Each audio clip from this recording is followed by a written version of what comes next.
कितना सुंदर और शांतिपूर्ण आश्रम है। यहाँ प्रभु की साधना करने में बहुत आनंद आएगा। शीघ्र ही अश्वशिरा मुनि उपस्थिति के कारण होने वाले व्यवधान से बाध्य होकर वेदशिरा मुनि ने अपनी आंखें खोली। कौन हो तुम और यहाँ क्या कर रहे हो? आपके आश्रम में बहुत शांति है मुनिवर। साधना करने के लिए बहुत ही उत्तम स्थान है ये। मैं चाहता हूँ कि मैं भी यहाँ। आप यहाँ साधना करना चाहते हैं, लेकिन इतना भी नहीं जानते कि किसी के आश्रम में प्रवेश करने से पहले उसकी आज्ञा लेनी चाहिए। आप ये भी नहीं जानते कि यदि कोई यज्ञ कर रहा हो तो बिना अनुमति के वहाँ प्रवेश करने से उसकी यज्ञ साधना भंग हो सकती है। आप क्या साधना करेंगे मुनि? आप तो साधना के योग्य ही नहीं हैं। इतना अपमान! एक मुनि के मुख से इतने कड़वे शब्द शोभा नहीं देते। मैं तुम्हें श्राप देता हूँ, जितनी विषैली तुम्हारी जिह्वा है उतने ही विषैले सर्प बन जाओ तुम। और ऐसा सर्प जो सांस भी ले तो निकट का वातावरण दूषित हो जाए। तुम्हारे इस दुस्साहस के लिए मैं तुम्हें श्राप देता हूँ कि तुम अभी इसी क्षण कौवा बन जाओ, और ऐसा कौवा जो कांव कांव करके अनर्गल प्रलाप करता रहे।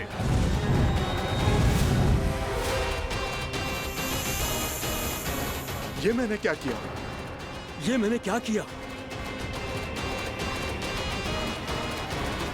क्रोध के कारण दोनों ने एक दूसरे को श्राप दे दिया। पर दोनों ही मेरे भक्त हैं और भगवान होकर मैं अपने भक्तों को इतनी कठिनाई में कैसे देख सकता था। इसीलिए जिस संकट में उन दोनों ने अपने आप को फंसा लिया था उसका। हमारी रक्षा कीजिए प्रभु, मार्ग दिखाइए हमें।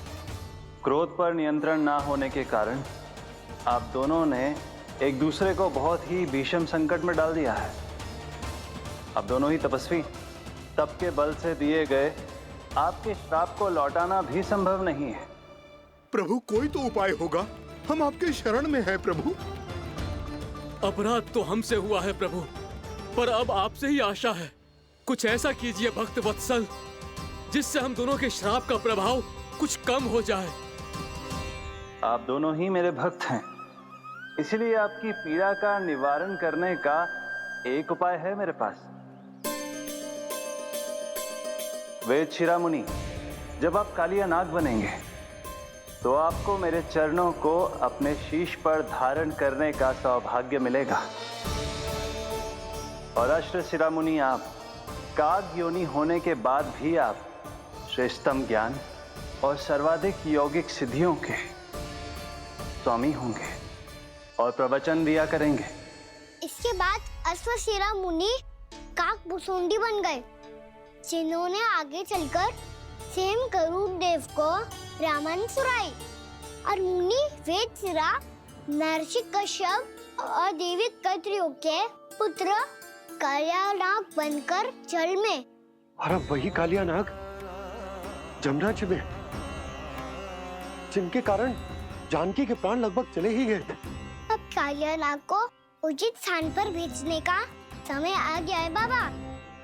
पर ये तो अच्छी बात है कान्हा, वेदशिरा मुनि को दिया हुआ तुम्हारा वचन भी पूरा हो जाएगा, जमुना जी की शुद्धि भी हो जाएगी। इस सब के बाद भी तुम दुखी क्यों हो? क्योंकि इसके बाद मैया के सामने मेरा रहस्य खुल जाएगा बाबा। उन्हें पता चल जाएगा कि उनका बालक कोई साधारण बालक ना है। भविष्य में जो होने वाला है उसे सबके सामने घटने से रोकना मेरे लिए भी संभव ना होगा। मैया को सब पता चल जाएगा। क्या पता चल जाएगा रे मुझे?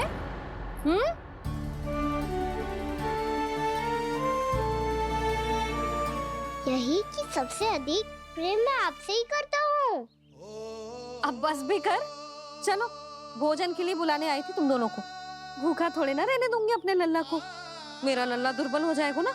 आप खिलाओगे तो ही खाऊंगा। हाँ ठीक है। फिर तो खेलोगी ना आप मेरे साथ? पिछले कुछ दिनों से अपनी मैया का अधिक से अधिक प्रेम पाने का प्रयास करो है कान्हा। इसका तो एक ही अर्थ हो सकता है कि कछु बहुत बड़ो होने वालों है। कान्हा रुक जा लल्ला। कान्हा क्यों तंग कर रहा है? मैया को पहन लेना। कान्हा, कान्हा, ये क्या करो तूने?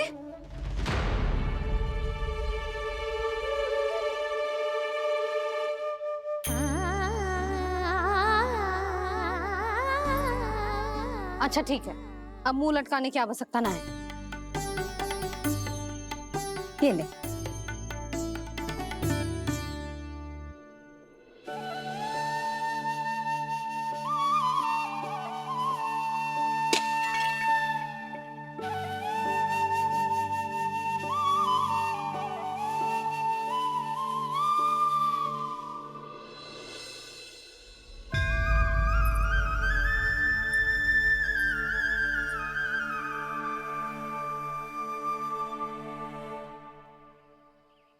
तंग करे मैया को खिजाए, खेले रूठे मनाए,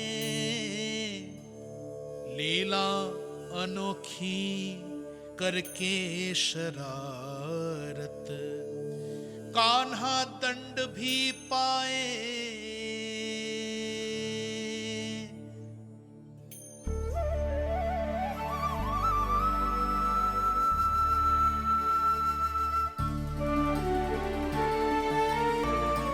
रूठना मनाना, खेलना खिलाना, पहले शरारत करके क्रोध दिलाना और फिर क्षमा मांग लेना, ये सब जानबूझकर कर रहे हैं कान्हा। जैसे जीवन भर के लिए अपनी मैया की ममता को अपने हृदय में समेट कर रखना चाहते हो।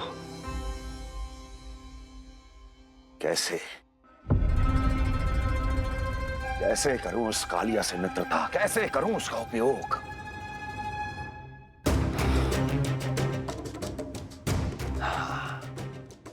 उस पर आक्रमण कर देता और उसे किसी ना किसी तरह से यह विश्वास दिला देता हूं कि यह आक्रमण उस विष्णु अवतार ने किया है। फिर वो क्रोध में आकर सारे वृंदावन वासियों को अपने विष से समाप्त कर देगा। उचित है। नारायण हरि, नारायण हरि।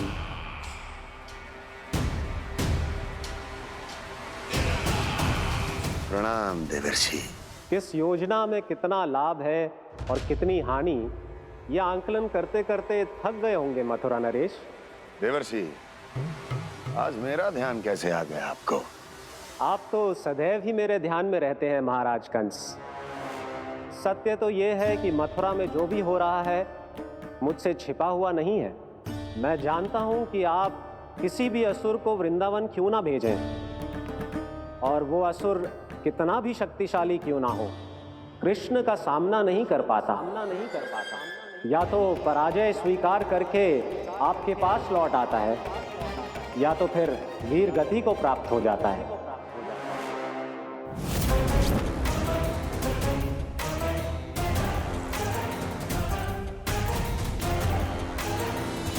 वाह, मुझे मेरी असफलताएं स्मरण कराने आए हैं, मेरे घाव को खुरेदने आए हैं, उन पे नमक छिड़कने आए हैं। मित्र को शत्रु समझने की भूल मत कीजिए महाराज कंस। मैं तो आपकी सहायता करने आया हूं।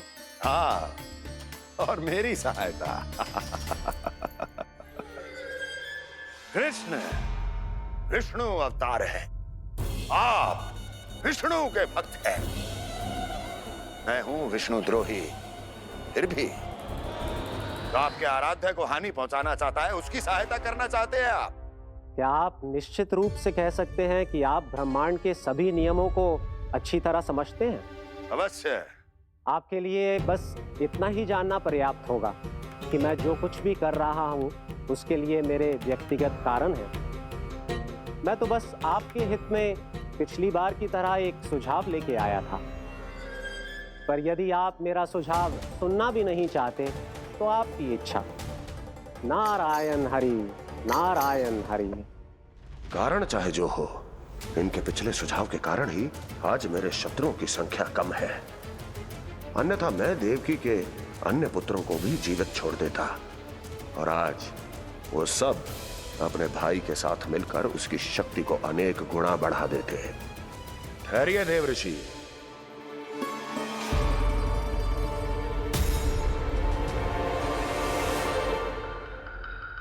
बताइए, क्या सुझाव है आपके पास?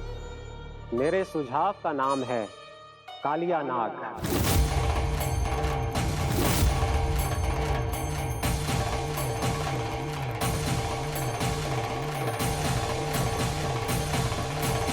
उसके विषय में मैं जानता हूं देवऋषि।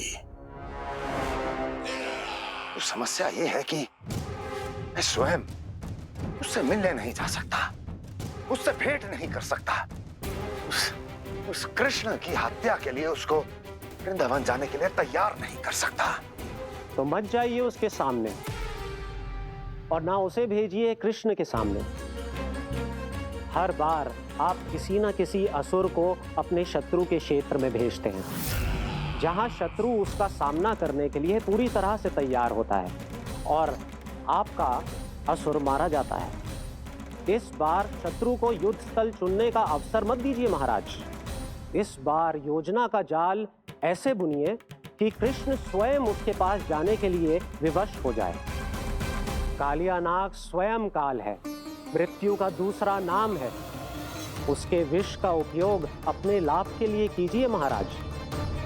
वैसे कालिया के विष की अधिकता का अनुमान तो होगा ही आपको।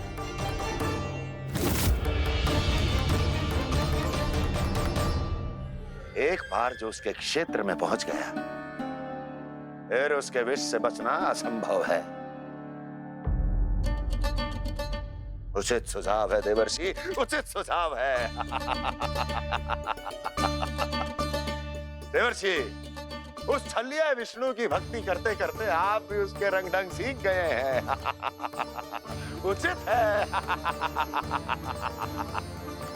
उचित है।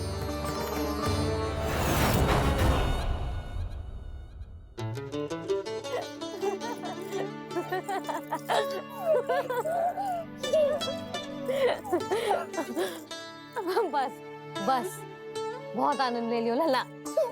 बस अब दूध पी ले। ठहर ठहर, गर्म है। जी ले ले।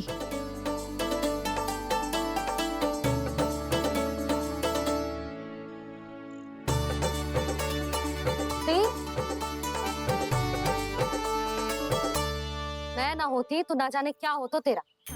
अपने आप दूध भी ना पी सकते है, भावला कहीं का।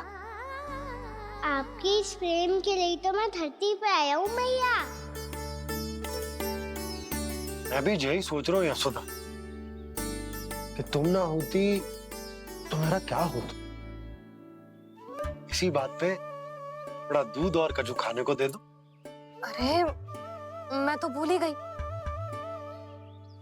तनिक ठहर जाओ जी, दूध पी लेना तो आपके लिए भी कछु ले आती हूँ।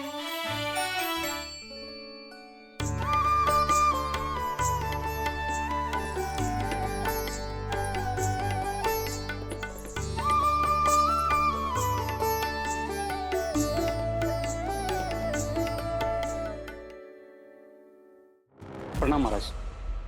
आपकी आज्ञा के अनुसार बिल्कुल वैसा ही पत्र तैयार किया है जैसा आप चाहते थे।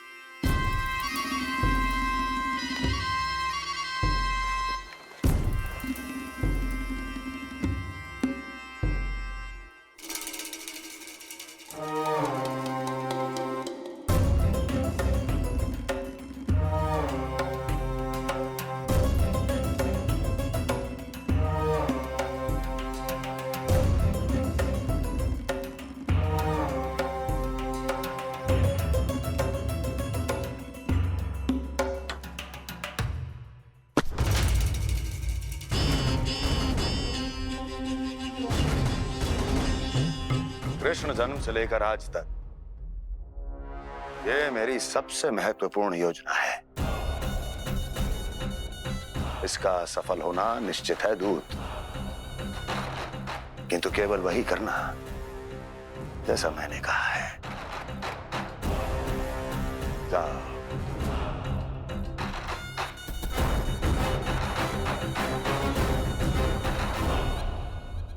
कान्हा,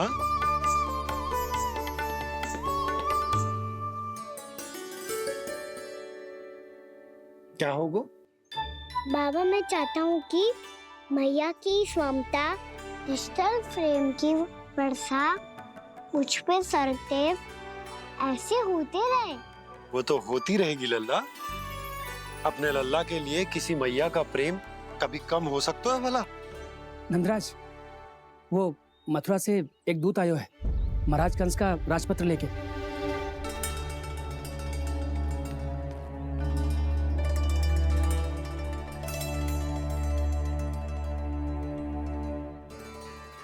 कान्हा अब क्या करने वाला है? तेरे बाबा कहाँ गए? हाँ? कंस मामा का खेल आरंभ हो गया है, पर मैया वो सब सुनेगी तो व्यर्थ चिंतित हो जाएगी।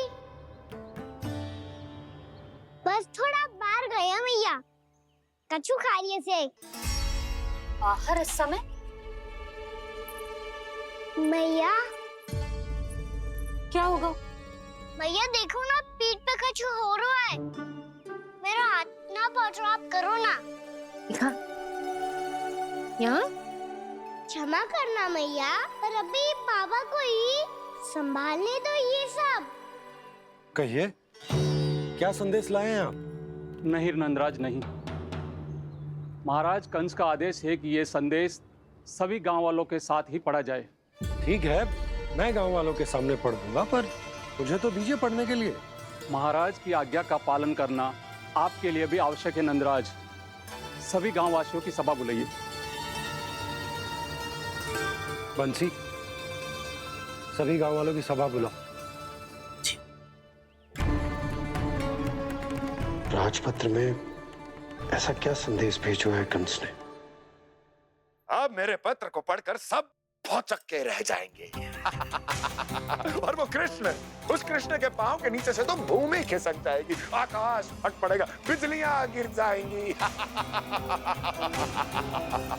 प्राप्ति, ओ प्राप्ति, कंस का पत्र। स्वयं को बहुत अधिक शक्तिशाली समझता है ना वो। अब देखता हूं कैसे वो इस महासंकट का सामना करता है। वो कृष्ण, वो अपनी मृत्यु स्वयं चुनेगा या मृत्यु की वेदी पर चढ़ा देगा। प्रिय वृंदावन वासियों को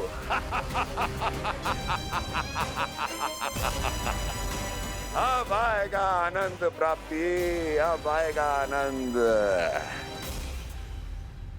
सबको इकट्ठा करवा के ही पढ़वाएगो। अवश्य ही कोई विशेष संदेश दिया होगा कंस ने।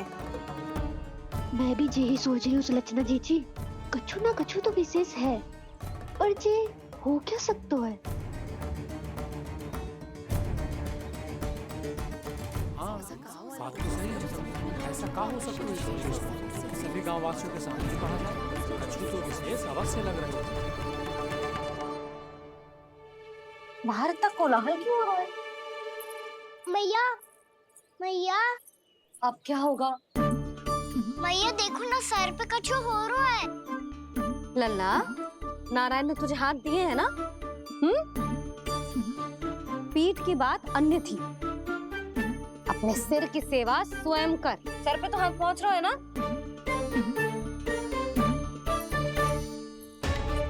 मैया सुनो ना, मैया देखो ना, तीव्र कर कछु हो रहा है। मैया देखो ना, तीव्र कछु हो रहा है।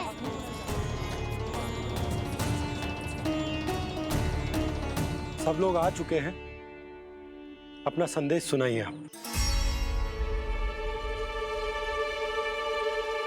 गोपराज नंद और सभी वृंदावन वासियों को सूचित किया जाता है कि मथुरा अधिपति और आप सभी के महाराज कंस ने कल सुबह भव्य पूजा का आयोजन किया है। इसके लिए राज्य को वृंदावन के क्षेत्र के निकट यमुना नदी के मध्य में खिलने वाले 1 कोटि कमल के पुष्पों की आवश्यकता है। इसीलिए आप सभी को यह आदेश दिया जाता है कि ये सभी कमल के पुष्प प्रथम पहर से पहले राजसभा में पहुंचा दिए जाए। कितने सारे पुष्प वो भी प्रथम पहर से पहले कैसे हो सकते हैं?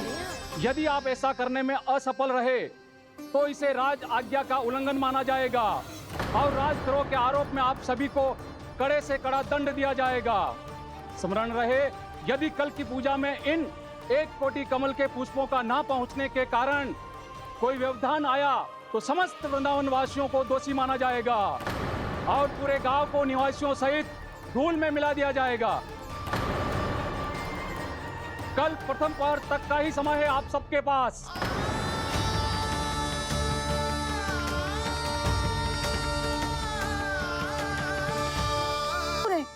लेकिन यमुना नदी में तो कालिया नाग ने विष घोल के रखा है, तो फिर कैसे हो पाएगा? जी असंभव है।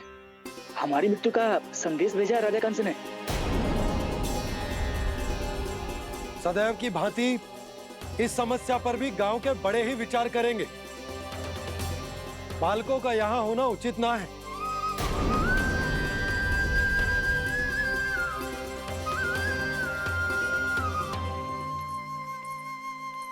लल्ला ले जे गेंद ले, जा अपने सखाओं के साथ खेल। सुबह उज्जवल, मधुमंगल वसंता, देखो मैया ने क्या दिया है। चलो खेलें, बहुत आनंद आएगा आज।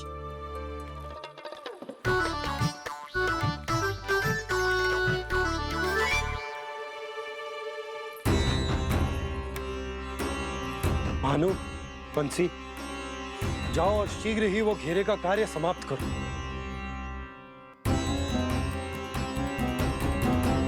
पर कछु ना कछु तो करना पड़ेगा ना। पर हम कर ही क्या सकते हैं? पुष्प लाने को और कोई उपाय है भी तो ना।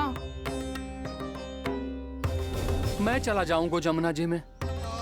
वैसे भी मेरे जीवन के कितने दिन शेष बचे हैं। गांव के लिए, समाज के लिए कुछ करके मरूं, तभी तो शांति मिलेगी। ना काका, यदि आप उस विषैले जल में छलांग लगा भी दोगे, किंतु 1 कोटि कमल पुष्प एकत्रित कर पाना आपके लिए संभव ना है। इससे अच्छा है कि मैं चला जाऊं। यदि मैं मर भी गया तो मेरे पीछे रोने वाला कोई ना है। किसी को कहीं जाने की आवश्यकता ना है।